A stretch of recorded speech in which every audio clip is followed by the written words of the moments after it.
ইউটিউবাররা অনেকে ঘরের মানুষ হয়ে যান নেট নাগরিকদের, বিশেষ করে যারা ডেইলি ব্লগার। আপাতত চর্চায় রয়েছেন পপি কিচেন চ্যানেলের পপি। সম্পূর্ণ গ্রাম্য পরিবেশে ঘরোয়া আয়োজনে দেশি বিদেশি নানা পদ নিজের হাতে রেঁধে জনপ্রিয়তা পেয়েছেন এই মহিলা। পুকুরের ধারে মাটির উনুনে রান্না করেন পপি কাঠ দিয়ে। কখনো সঙ্গী হয় শাশুড়ি, কখনো যা।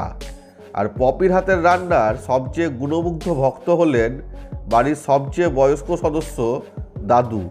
পপি শীঘ্রই মা হতে চলেছেন, সেই কথা জানিয়েওছেন নিজের অনুরাগীদের।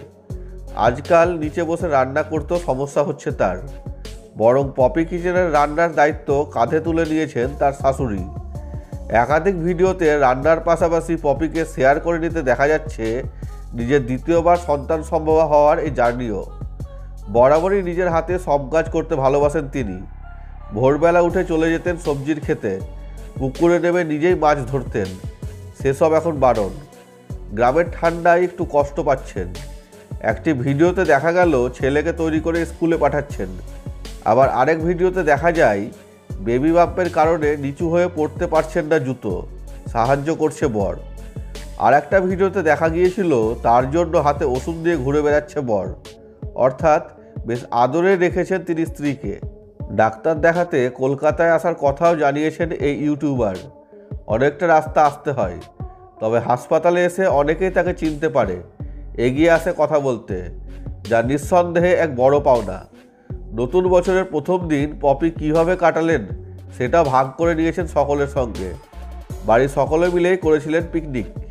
ফেসবুকেও 3টি পেজ খুলে ফেলেছেন এই সহজ সরল গ্রামের বউটি। একটির নাম পপি কিচেন, অপর দুটির নাম পপি কিচেন ফ্যামিলি ব্লগ ও দ্য রিয়েল ভিলেজ কুকিং। মাঝে 3টি পেজই চলে গিয়েছিল হ্যাকারদের দখলে। সেই সময় কেঁদে কেটে সকলকে তা জানিয়েও ছিলেন পপি। যদিও এখন অনাগত সন্তানকে নিয়েই সব ভাবনা। বড় সাবধানে কাটাচ্ছেন প্রেগনেন্সির শেষ সময়টা। এতদিন ছেলে অর্জুনকে নিয়ে কাটত জীবন, তবে খুব জলদি কোলে আসবে দ্বিতীয় সন্তান। পপির পাশাপাশি তার পরিবারের সকলেও চাইছেন এবার একটা ফুটফুটে মেয়ে আসুক। সুখবরের আশায় বুক বেঁধে বসে আছে পপির ভক্তরাও।